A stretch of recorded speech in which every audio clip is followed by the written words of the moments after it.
So, welcome everybody to Calm the Farm's Regen Ag Fundamentals webinar. Today we are so lucky to have two incredible shepherdesses and Regen Ag coaches, Jules Matthews from Integrity Soils.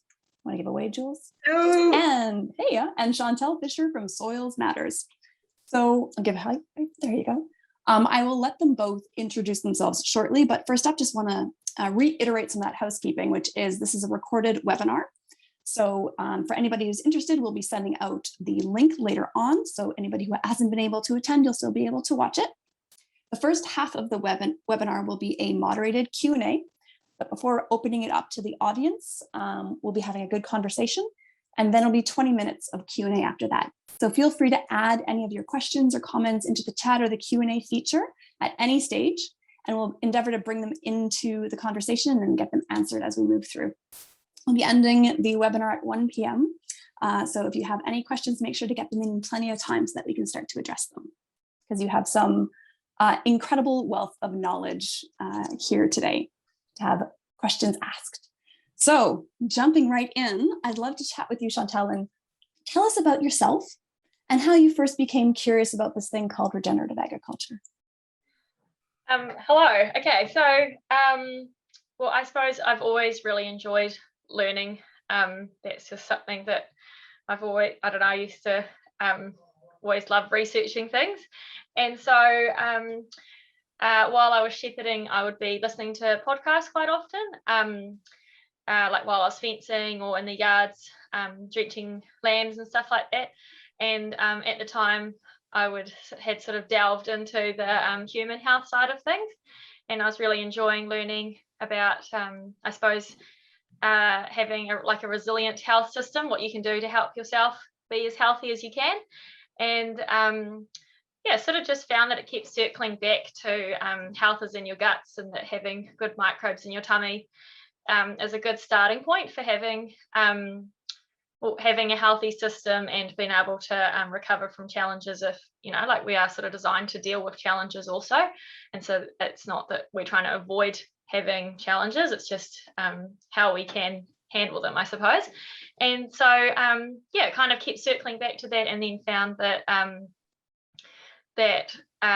well, soil is essentially the plant's guts, and they need microbes also for the same reason, for immunity and health as well. So so it was kind of a flow-on effect from that, and I found it really interesting and really easy to learn about microbes from that point of view, because it was sort of topping up information, like adding on to information that I already had been learning. So I found it really easy to you know, a lot of the time I was like, oh yeah, well that makes sense, and you know, that links in with that and stuff like that. So so yeah, so really enjoyed all those podcasts, and yeah, kind of just went from there really. Then yeah, got a job where I got to learn more about it. It's just kind of carried on from there, and just always learning new things and finding new podcasts to listen to and new people to follow and stuff like that as well. So it's a bit of an ongoing thing, really. Yeah, that's awesome. I love hearing how the trajectory went from human health and then making that correlation into the agricultural world, and you're doing that and having that learning and that mindset shift while you're actually working on the land. Yeah. So that's a really interesting trajectory to me. I'm curious as to, you know, when you think about you know, starting to think about human health and how that works, and how that might integrate into the work you're doing on the landscape. Can you tell me a little bit about what kind of time scale are we talking about? Because like this learning often trickles in little bits and pieces at a time, right? Would you have a memory of how long it might have been before you thought, whoa, you know, I started this thinking some time ago, and now this is where I'm at? Probably not like a huge amount of time, to be completely honest. Like I suppose like over your life you learn little trickles, and that's probably what stems your interest in the first place. But yeah, it was probably yeah, sort of 5 or 6 years ago, I suppose. Probably not even that really, probably sort of 4 or 5. So and I suppose the other thing while I was like working on farms was sort of my goal is to one day earn a farm, and I'm also quite aware that fertilizer is quite a large budget, or something that farmers will spend a lot of money on is fertilizer. And I was always sort of thinking in the back of my mind that it's something that I know very little about, and how is it that you can spend so much money on something that you know such a small amount of information about? And sort of felt like it was something that I needed to learn more about, because it's a lot of trust that you're putting in somebody. So it was kind of, I don't know, it just always seems to work out how opportunities come their way when the timing's right, and then it just kind of stemmed from there. So yeah. Cool. And I was hearing you say, you were consuming information at this, amazing pace because of the magic of podcasts, of course, and so many other things. And so when you think about the trajectory of your learning, who do you feel you owe the most in teaching you what you know, or pointing you in the right direction as you move through that path? It's kind of hard to narrow it down, really. Like, I sort of, you just kind of go into different tangents and stuff like that. But I suppose, the John Kemp podcast, which everyone talks about, they're really good, and they can go into a lot of different topics. So I found those ones really interesting, especially because it was talking about the nutrition side, which is and the microbes. So that's kind of linked through with my starting, I suppose. So and then just people. It's kind of funny. Like, I feel like even when I started, which wasn't that long ago, people weren't as confident to talk about it either, and it was almost like people were kind of like in the closet about it, and then they would just sort of say a few little comments that would just make you think, oh, like maybe this is also something that they've been researching. So you just sort of ask a few more questions just carefully, just to see if you did suspect the right thing. And then all of a sudden, once you both realize that you're both really passionate about this topic, it's sort of like you can't stop talking now, because you're all excited and you're both kind of like relieved that you found another person that you can talk to about it. So that's awesome. It sounds a little dramatic, but it is kind of cool. Like, and it's also surprising, some of the people that you least expected to talk to about it have been the ones that have been really keen on it for a really long time. So that's quite cool. That's so cool. And I'm going to ask you the same questions, Jules, which is like, you have a lifetime worth of experience managing farms and sharing your knowledge with farmers in so many different ways. Can you tell us about yourself and your journey and how you got to now? Well, I was just laughing as Chantelle was saying, listening to podcasts. And of course, I grew up in the yards long before podcasts existed. In fact, I went through the whole rendition of tapes and, all those other things that we used to listen to, Walkmans, and it's really fascinating to get the journey's the same, but yet the technology we use is really different. So I think initially that a lot of that learning was just done outside on the ground, because you didn't have the podcast to listen to. You had to listen to what was there, and what was there was nature. And I grew up in the 60s, and I grew up with a brother, so it was just natural that the farm went to my brother, although I was the one that was really interested in farming. But I have such a strong memory of all the plans I drew up, of all the trees I was going to plant, and the canvas, like the family farm I grew up in, always presented itself as a canvas to create this bounty. And I think I've always just sort of had that relationship to land and growing food. And similar to you, Chantelle, I've also done quite a bit in the arena of human nutrition. So I used to work for a clinical nutritionist, and really got that connection between ourselves, our gut, and the soil, and creating a healthy ecosystem. And one that I think that we see ourselves as part of, not separate of, not dominant of. So I think that's a big part of it. So yeah, growing up on a farm was really a big deal. And I still get up in the morning in the same way as I used to get up when I was a child and it was shearing time. And sometimes the first day my dad would get me up at 4:30 or 5 o'clock in the morning, but by the second or the third day he would let me sleep in because I was tired. And I used to get up with this anxiousness of I might be missing out, and I still wake up to this day and I can't wait to go outside and do whatever needs doing, whether it's feeding lambs or milking cows or whatever it is. And I think being connected with that real passion and that real love of being part of something. And for me, that part of something is growing really awesome food, because eating is probably one of my favorite things to do. And cooking great food is a really favorite thing to do. So yes, I just have to say, if you ever get an invitation to Jules's for a meal, you should take it, because it shall be excellent. Okay. Oh, that's yeah, awesome, and Jules. there's that whole thing of paddock to plate. Mm. And it's the connection that runs through it that to me is really, really important.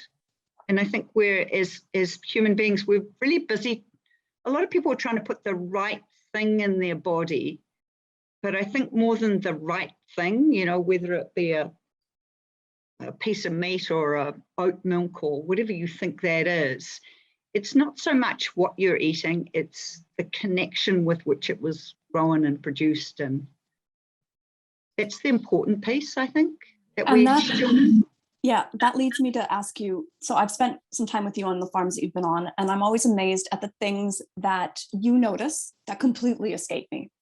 And so when I think about the connection to the land that you're speaking about, and the connection that you've always had to being a, you know, part of a larger thing, I'd love for you to talk us through, when you are really connected to something, what are you looking at and what are you listening for as you are walking through this piece of land or this, you know, farm that you are very connected to? And I'd love to explore how you take those observational looking, listening, feeling skills and apply them to a new location that you might be going to. I did some thinking about this, and I thought the thing that comes to my mind is I grew up with a mother who was a musician. She was a pianist, and she was an extraordinary pianist. She was a world-class pianist. And I used to go to sleep every night listening to her practice. And there's something about harmony. There's something about when something is in harmony, when it has that flow. And music is just one form of that. In nature, you see that in nature as well. And I don't even know how to explain this, but I noticed it the other day. I was going across the paddock to help Jackie, who I work with, to catch this sheep.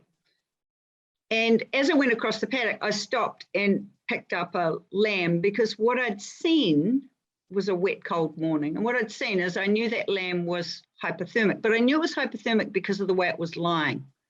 It was lying with its head up, and to anyone else, it might have looked like it was okay.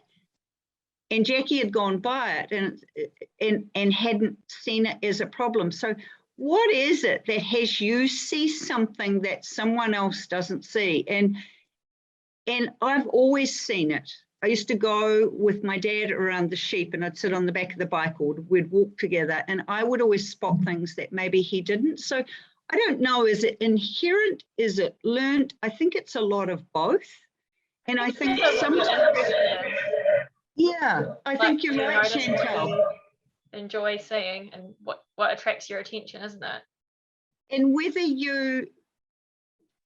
what you interpret from what you see, because you can interpret a lot of different things. And that's what I see working with other people. They'll see something, but they don't see what I see. Because they're looking at something different. So part of it, I think, is years and years of experience where you've missed it and something's happened or something's died or something's, you know, because you don't always get it. I mean, I had it the other day. I lost 2 dairy cows and I didn't see something. It was, you know, it was on my shoulders. It was my screw up. But I think it's, are you are you then primed next time to see what you missed initially? Yeah. I don't know if that answers your question. An issue and then you do actually fix it in time, you've still got it on your radar, don't you, to make sure that if you see that again, you know what you can do to fix it, because you already know you can fix it. So it's just, yeah, having those things on your radar and what is of interest to you. Awesome. So then this brings me back to those starting steps of being able to begin observing. And once again, I can only go back to my own experience. And I remember going to a field day. I think you were there as well, Chantelle. And we were digging holes and looking at worms. And Jules, you were like, Erin, what do you see? Tell me about what you're seeing with this worm. And I was like, it's a worm. It's like long. And you're like, well, tell me, what else do you see? And I was like, oh, it's a worm. Like, I don't know what you want. And you were like, well, what color is it? Is it shiny? Is it not shiny? Does it have dirt stuck to it? Does it not have dirt stuck to it? And I was like, whoa, I didn't even know those were things I should look at. So when I think of like how I needed to be taught to look at a worm and all of the things that you need to be taught to look at differently, where are you to start?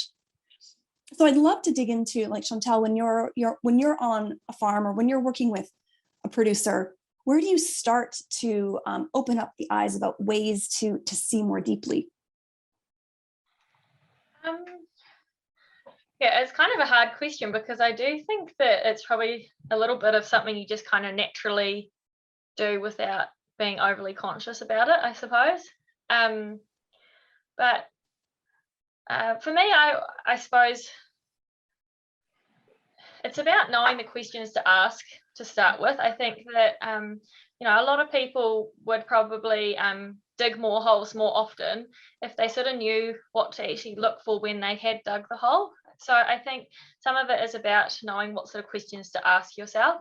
And then the other thing that I always feel like I do at the start is I always try to get an understanding of where the farm is coming from and kind of understand their interpretation of what's happening as well before I make my own decision around what's happening as well. Because as we've just talked about, like, my interpretation versus someone else's interpretation is always going to be different. So it's good to kind of like, that kind of leads to more questions and stuff like that. And it is about being able to build a level of trust so that you feel like you can ask questions without like them feeling like they have to hold back. Like, you need really honest answers, I suppose. So yeah, but like, as far as like a visual observing when you first arrive, I think it really is just about knowing what sort of questions and what to look for, and practice as well. So every time you dig a hole, you notice more things, because what you might first look for quite often is worms, because they are a really obvious thing.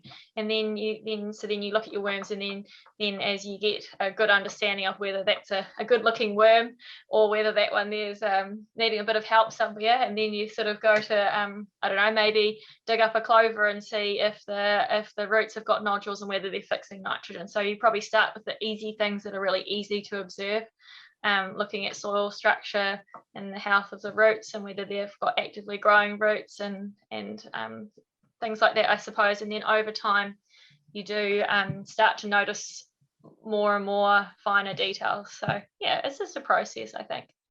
That's great advice, though, starting with the things that are most easily observed, so that you can start to hone those skills and ask the questions about what else should I be looking for. Yes, yeah. And then over time, the more holes you dig, the more different things you see, and that kind of sparks a bit of curiosity, because you're like, oh, what's this little white fuzzy thing over here? Is it a good thing or is it a bad thing? And yeah, awesome.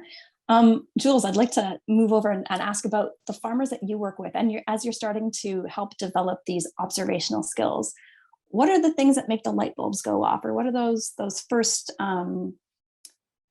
easy steps or easy wins to start changing how we're seeing the places we're in? I think Chantelle has just touched on a number of those things really succinctly and really beautifully.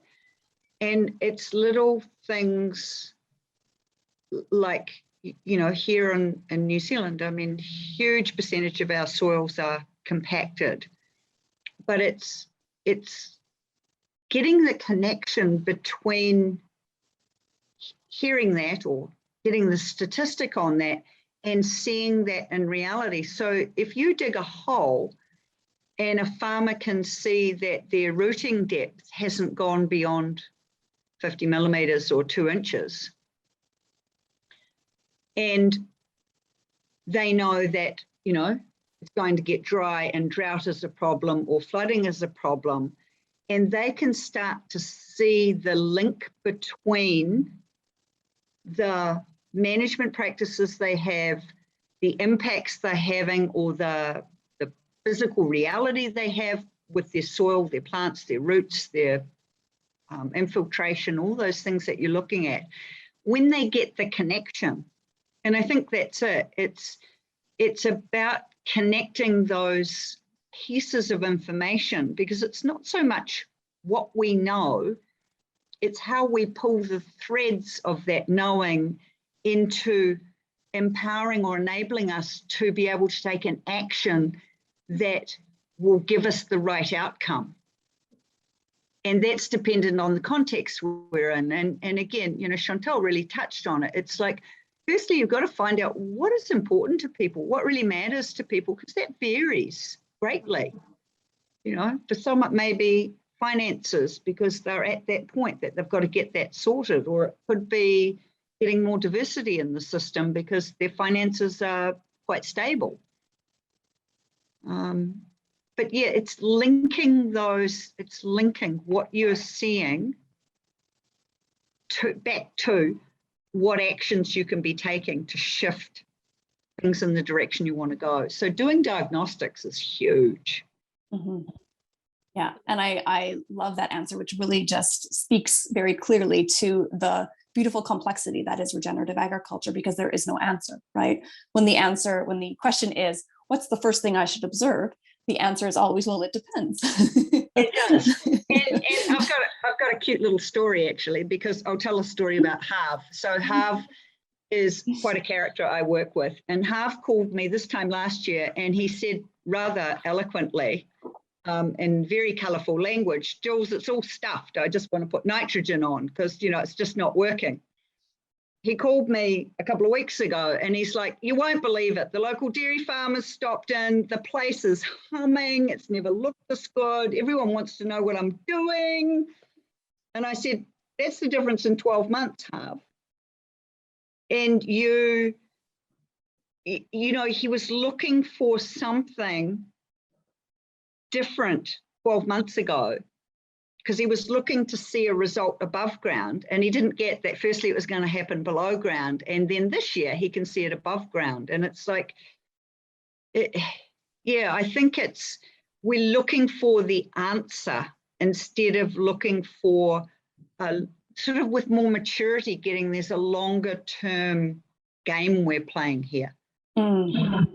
Yeah, no, I always often liken it to, you know, what is the recipe for a healthy child? Of course, it depends on context. Where are you in the world? What is your, you know, idea of a healthy child? So yeah, I love how it's just so broad, and both of you speak to that really eloquently. And still, I will be digging in, which is, so I'm a farmer. I've listened to these podcasts. I've had this mindset shift where I'm thinking maybe I want to be making a change on my farm. And I'm looking for some tools to start making those first changes. Can you talk us through how you've experienced, Chantelle, farmers moving from theory to operations? Yep. So that's quite a common question that I suppose everyone has a slightly different answer to. But just a sort of a back step is I get to work with, I do some facilitating of a couple of groups as well, and so seeing some of those farmers are quite new on their journey as well. So it's quite cool. But I think it is a really good question to ask. And yeah, I suppose where to begin is kind of, for me personally, I really like to have lots of information. I try to gather as much information as I can. And so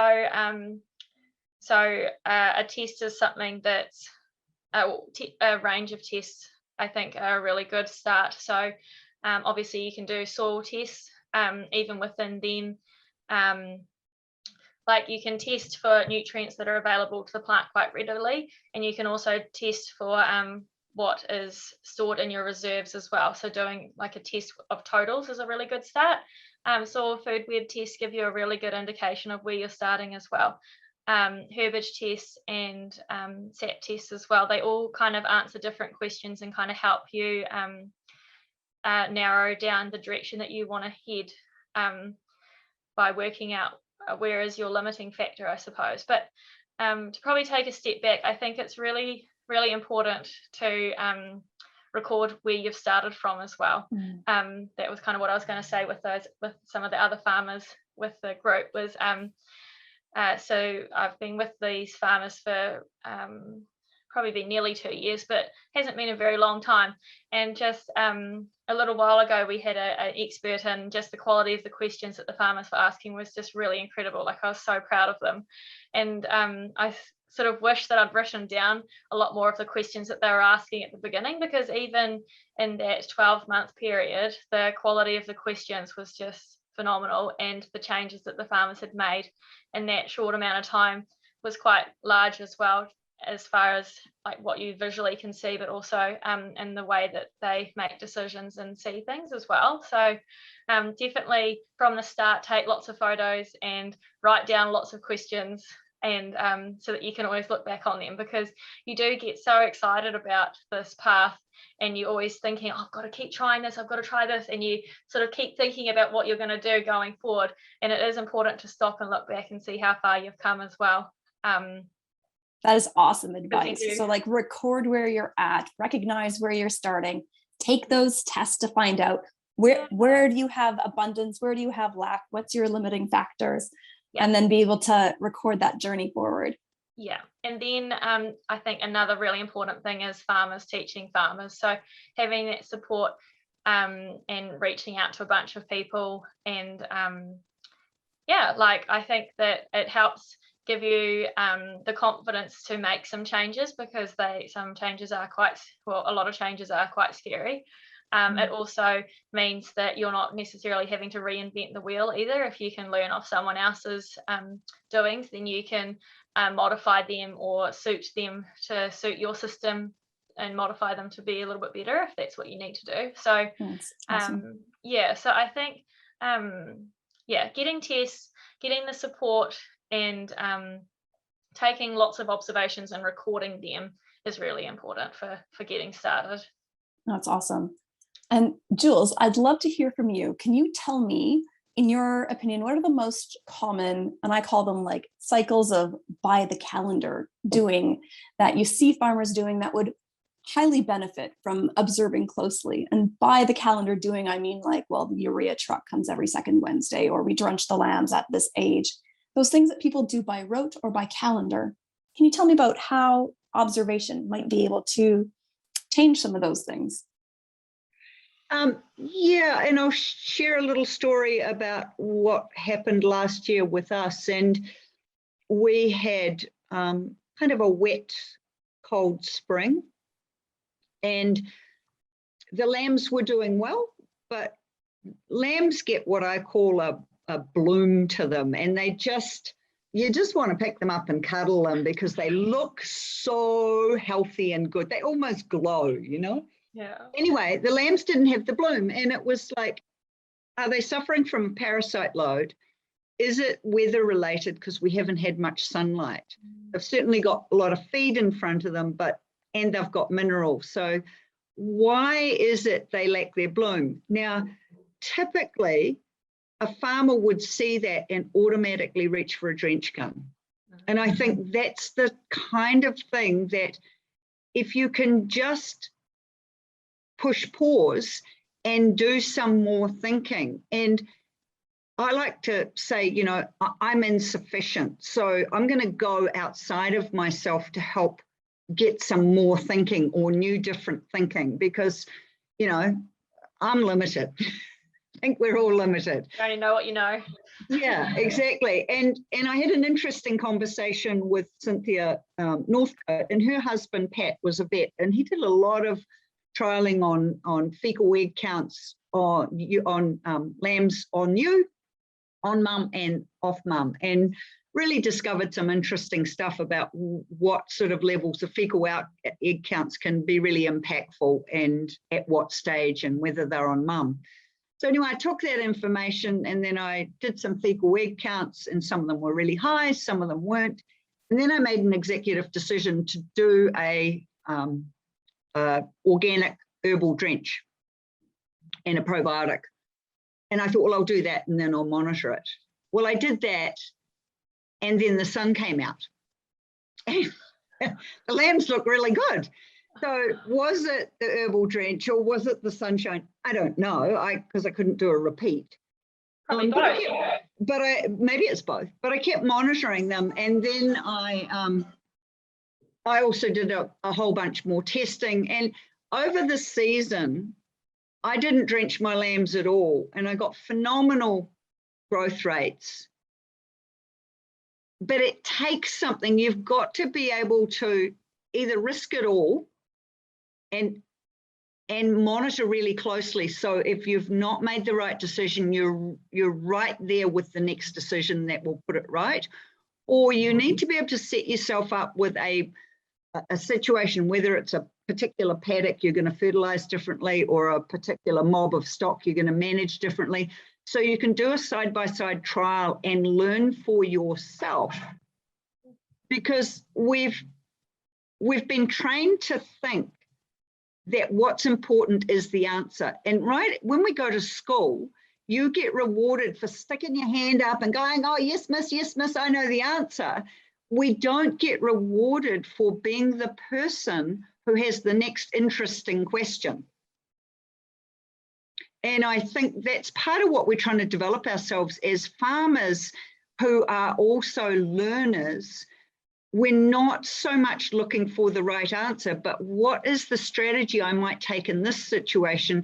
And then how can that inform me for next year and the year after? Or what can I share with my neighbor so that I can help inform them? So we're collectively trying to learn together. And I think if we stop trying to be experts and just we're all in this together. So yeah, it's having that ability and then knowing what to measure and what to monitor and doing it.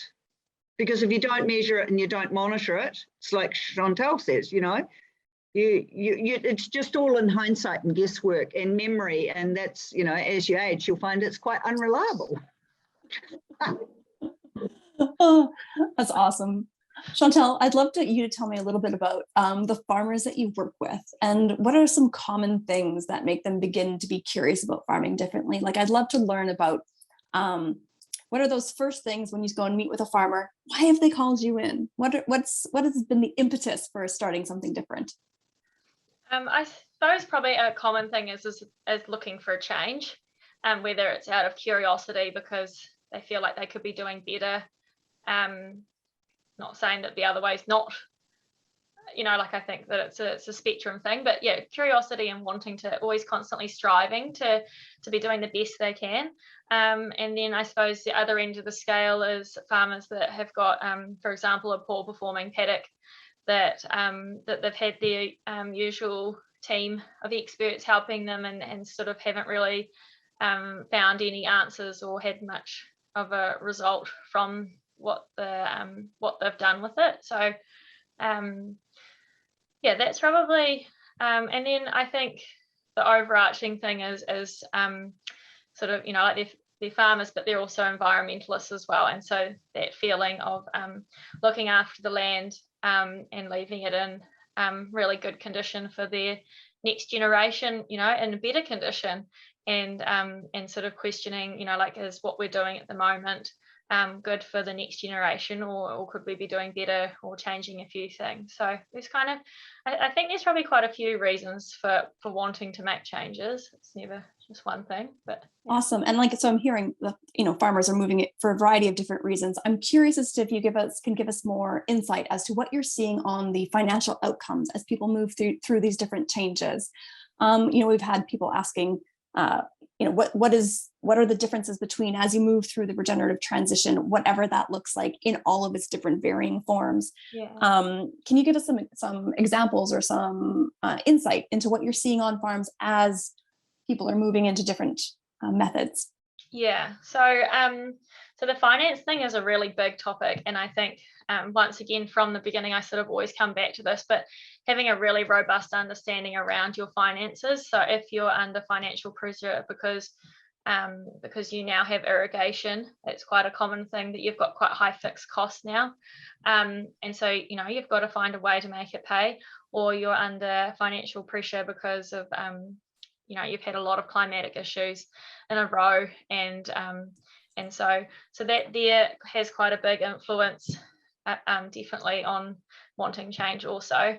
I think the other thing that kind of needs to, I suppose, when you're making changes, I sort of say you want to make them slowly and get a good system going and then expand quite quickly.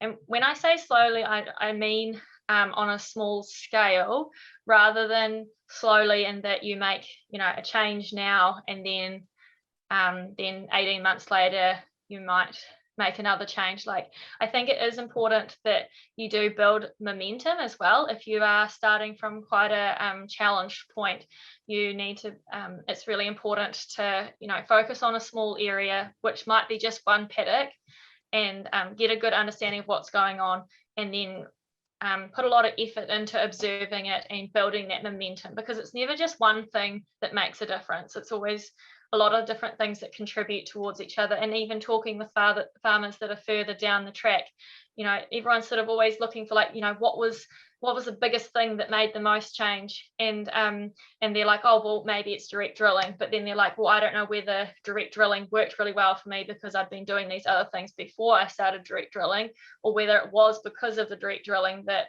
my farm kind of stepped up another gear. I think it is never really just one thing, but I think it is also about trying to build momentum. So being aware of what area can I work on where I can build momentum is probably quite important, so that you don't get too overwhelmed with too many changes in one go either. That's awesome advice, which is find that small area that you're comfortable doing to really experiment and observe and get it right on that area before expanding it. And so then my question leads to, once people have gone through that process, because it is going to be different on every farm and in every circumstance, and it is expanded, is it profitable? Oh, definitely. Yeah. Can you don't see many farmers that, it's kind of like even back to the human health thing, you learn about sugar and how it's not real great for you, but once you start learning about how sugar's not very good for you, you can't just unlearn that. You've always got that in the back of your mind.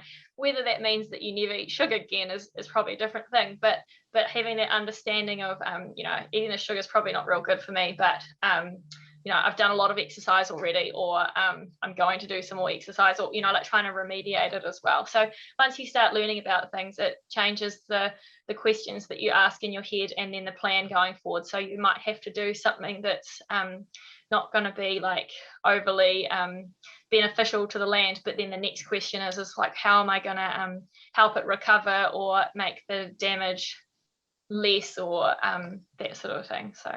Yeah. So there's ways, what I'm hearing there is that there are ways in a plan to maintain the integrity of the system that you've designed, and to maintain the integrity of the health of the plants in the soil, while still building profitability and financial planning into the work. Is that correct? Yeah, I think that it all connects once again. So, having a good understanding of how much everything's costing you. Like one farmer I was talking to the other day who's got a really good understanding of the books, he was sort of like, well, this cost me this many cents per kg of dry matter. So if I can keep doing this, then maybe my farm will be more profitable than planting trees, sort of a thing. That's a very big topic in itself. But by farming in a different way, it does kind of open opportunities to, at the moment there's a lot of questions around trees being potentially more profitable than a normal sheep and beef farm. And so just challenging those questions around profit can lead to improvements, which might mean that, that's another big topic on its own, really. For sure. And Jules, what have you seen with the farmers that you work with? Once you have a farmer whose system is humming, and you've done that work to get their management and their system to where they want it to be for their goals, generally, how does their profitability end up changing? It's positive, and it seems to be incredibly positive. And I think there's a couple of places we could go with this, and Chantelle just touched on it, and it's the tree thing. It's like, just because something is more profitable short term doesn't mean it's the right thing to do. And I think that's a question we need to ask ourselves more often, is what is the right thing to do here? Not just for you and your family, but long term for all of us, who live on this planet. And so, sort of throw that question out there. But I think, there are many farmers out there who are far enough down the track, and even ones who are just sort of starting on this journey. And I can think of one person that last year bought themselves a tow and fert sprayer, and not only did that inside their fertilizer budget, but bought themselves the unit they needed, did the applications they wanted to do, and did it all inside of their current budget. Well, I think it was a bit less. And I think that's the thing we've got to look at, and every farmer needs to look at it individually. What is your budget? What is it you're trying to accomplish? What are your constraints and what are your opportunities?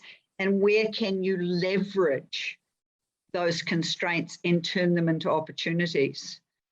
And I think, that is person by person. And I do think more and more people are happy to share those facts and figures. And I think it's just a matter of a little bit more time when we get probably some more of that robust information to put it out there. And saying that people think that if you show them the data, it will change their behavior. It doesn't do. Knowing makes no difference. We know that sugar's bad for us, cigarettes are bad for us, alcohol's bad for us, using our telephone while driving the automobile is bad for us, plus it's illegal, speeding, or the list goes on and on. We all do it. We all say things we shouldn't say and do things we shouldn't do, even though we know differently. So it's about getting more connected with what you're committed to, and then coming from that place.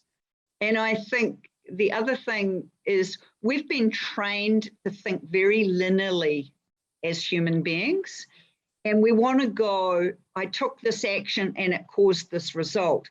But we're working with a really complex whole system that you're taking multiple actions and you're not sure exactly which action or which series of actions created the end result. So we have to be able to be sort of more full vision and rounded in our thinking, and to be able to pull those threads. And finances comes into that hugely. So you've got to know where you're at, know what your resources are, and where you want to go. Yeah, I find it interesting when the conversation moves from production to net profitability, and the different things that people will start to look at and measure when the coffee shop talk or when the pub talk is about net profitability as opposed to production. Yeah. Chantelle, I've got a request for your recommendations for podcasts that you have been loving. What would be your top suggestion? Your top suggestions? I suppose, I suppose we're pretty busy at work at the moment, so I tend to spend a bit more time talking on the phone than I do listening to podcasts. But so I've kind of gone down more blogs recently, I suppose. And so I really enjoy, there's a guy, I'm not actually sure what his name is, but he calls himself the Soil Doctor. And so it's, I always like to know, well, obviously, the why behind things, and I like to sort of know quite a lot of details about that. So he gets quite specific about things, which is what I really like.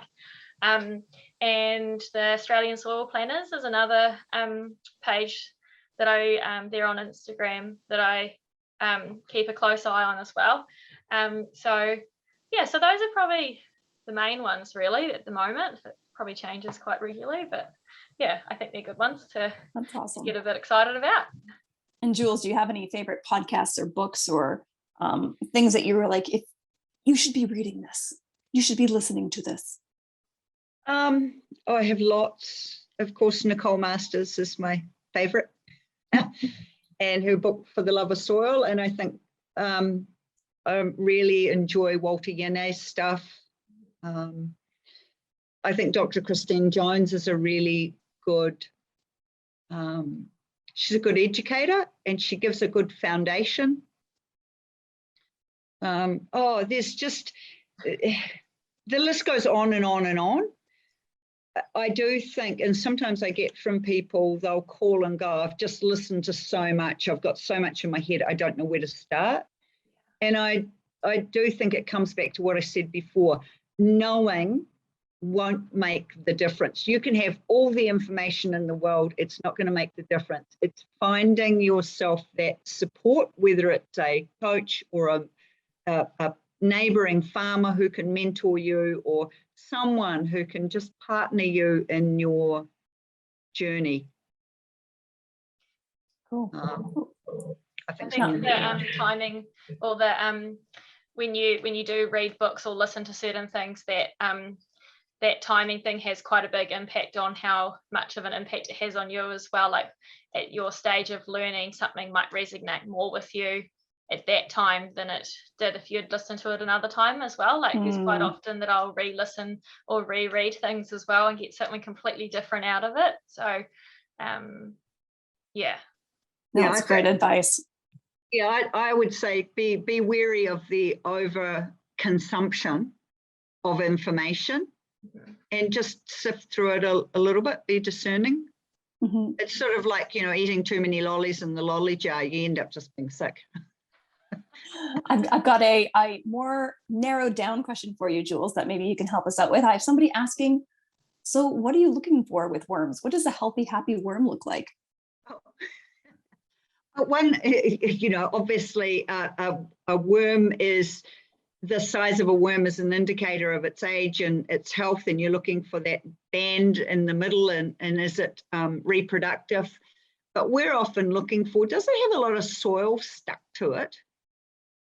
Is it really, I like my worms to be really slick and shiny, and they look almost like a little eel, so they've got that really lovely covering of whatever it is that worms are covered in. And one of the things that I understand is if there's a lot of soil sticking to your worms, it can be an indicator of having low calcium in your soil. So again, the number, the size, the general health, and how do you even say this? The same as with your lambs, or have a bloom. It's the same with everything. And you can see it in a human being. You know how sometimes you look at a person and you go, wow, they just radiate health.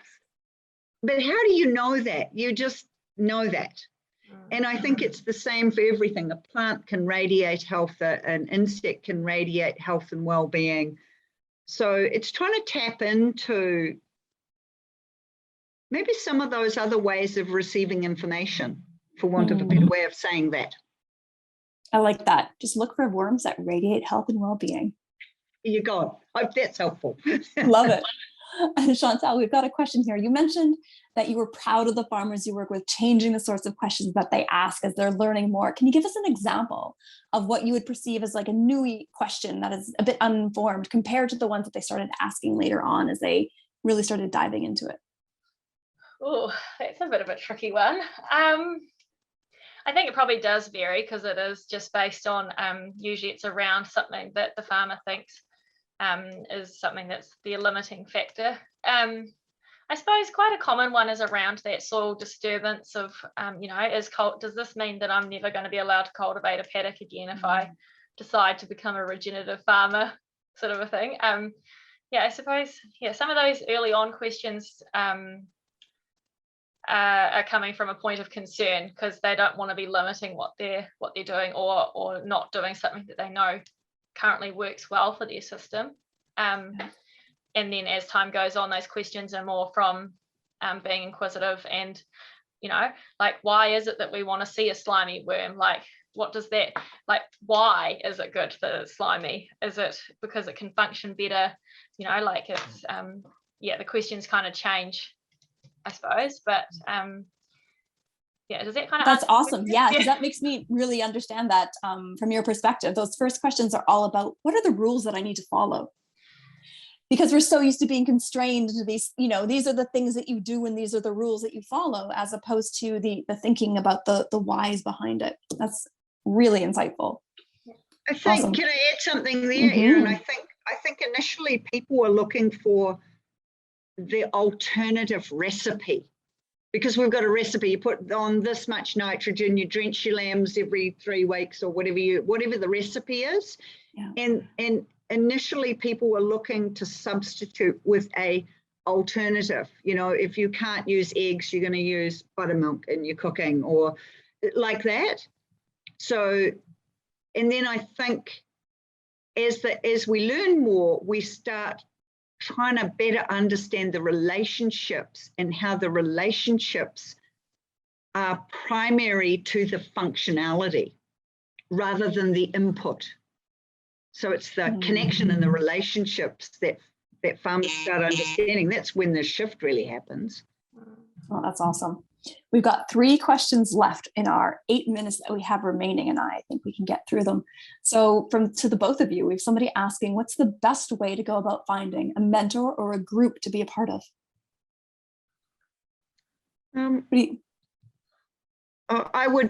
I would say talk to others around you and ask who they have used. And I would interview people. I would call up someone who's a coach or a consultant or whatever they like to call themselves and interview them, and then ask for references and maybe interview people they've worked with, because it's personal. So what might work really well for you, or who might work really well for you, it will not be a match for somebody else because they're looking for something different. And how do you find a peer group? How would you find a peer group, Jules? Well, I think it depends on where you are. I think the RMPP groups with beef and lamb got a lot of stuff formed. And I think there's a growing realization that being in a group is really beneficial to people. So I think, beef and lamb, quorum sense, just talking to other people around you and seeing what they have going. And if you're a keen kind of a bugger, well, start your own, Fair enough. And what about you, Chantelle? How should people find a mentor or a group to be a part of? I definitely think you need to find people that you can trust, and that you can feel like you really do have an honest conversation. Like Jules was saying with the RMPP groups, like one of the first meetings I had with the first group, one of the farmers said that he was explaining the tonnages of one half of his paddock that had gone quite not very well. And one of the other farmers said to me, as soon as he said that, he was like, I'm in the right group, because we're not just kind of saying about all the good stuff, we're actually talking about the stuff that we want to improve as well. And so then that circle of trust, I think, is really important. And with the RMPP groups, like they are quite a small gathering of people as well, which is important, so that you do feel like you can be really honest and trust that what you say isn't going to be told to the whole world if that's not what you want. But from there, time goes on and you do actually want to share your information with a larger group of people as well, because you can see the benefits of sharing that information with the wider community as well. But to start with, I think finding someone that you understand the way that they communicate, because everyone communicates really differently, and so you need to find someone that you understand what they're saying, and that you trust have your best interests. And then back to the test things, like if you can take some tests to keep things accountable as well, if you're not quite sure, like you might want to measure lamb performance as your way of guiding whether you are on the right track, or simple things like, this is the measurement of my root depth, and I want to be able to grow bigger roots, so this is going to be our goal. So that's probably the other thing, is like interviewing the people that you're going to work with, but also having a few goals to start with of where you're wanting to achieve it, and then recording those so that you can all be accountable and make sure that you are heading the direction you want to be heading. Yeah, no, that's great advice. I've got a question here that I think probably is going to be most relevant for you, Jules, but I will ask both of you. One of the main criticisms, says this person, is that I hear of regenerative agriculture is that a lot of the main tools, for example, managed intensive rotational grazing and the planting of multi-species crops, were developed in brittle environments and places where old seed banks exist, and that doesn't necessarily translate to New Zealand environments or mineral poor soils. What's your response to this? Yeah, well, there's some truth to that, and also there's some misconceptions in there. I think, you know, I did the holistic management training back in the 90s in the States, and it's a set of tools, it's a way of looking at things, it's management practice.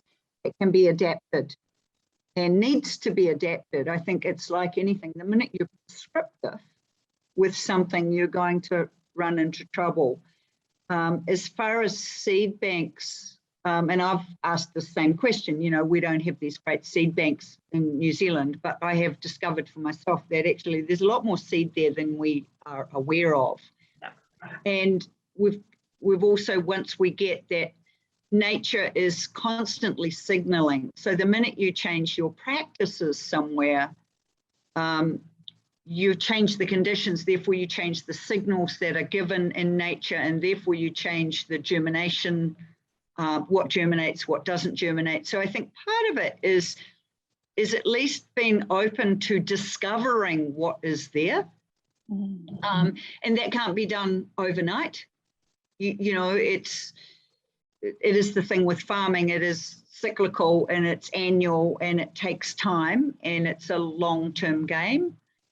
And I do think that it goes back to what Chantelle has said, is if you do your baseline testing, if you have your soil tests, your plant tissue tests, your biology tests, and you know what your baselines are, and you know what minerals are present or low or excess in your soils, you know how they're flowing through your plants or not, then you're better able to make the right decisions about where to put those resources, because you might have low calcium in your soils, but the calcium levels in your plants are absolutely fabulous. It's not a particular problem. But you need to know those things. So I think doing the diagnostics, and I say it ad nauseum, come back, do the diagnostics, know where your starting point is, do that recording, and then make decisions according to that. And the system, whether it's holistic management, whether it's whatever kind of grazing you're doing, the tool itself is not going to solve the problem. It's just a tool. It's how we implement it that will make the difference. Yeah, awesome. So I think we really have 1 minute left. So I'm just going to pass it to you, Chantelle, for a really quick addition to that, if you'd have any additions to that question. I don't know. I think that, I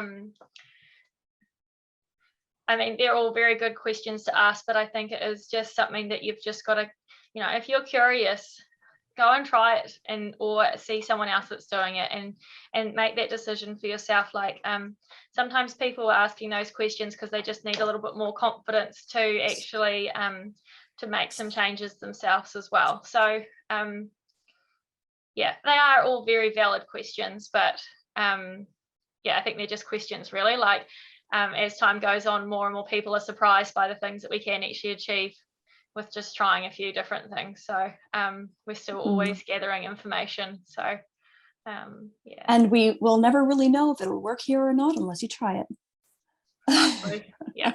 Awesome.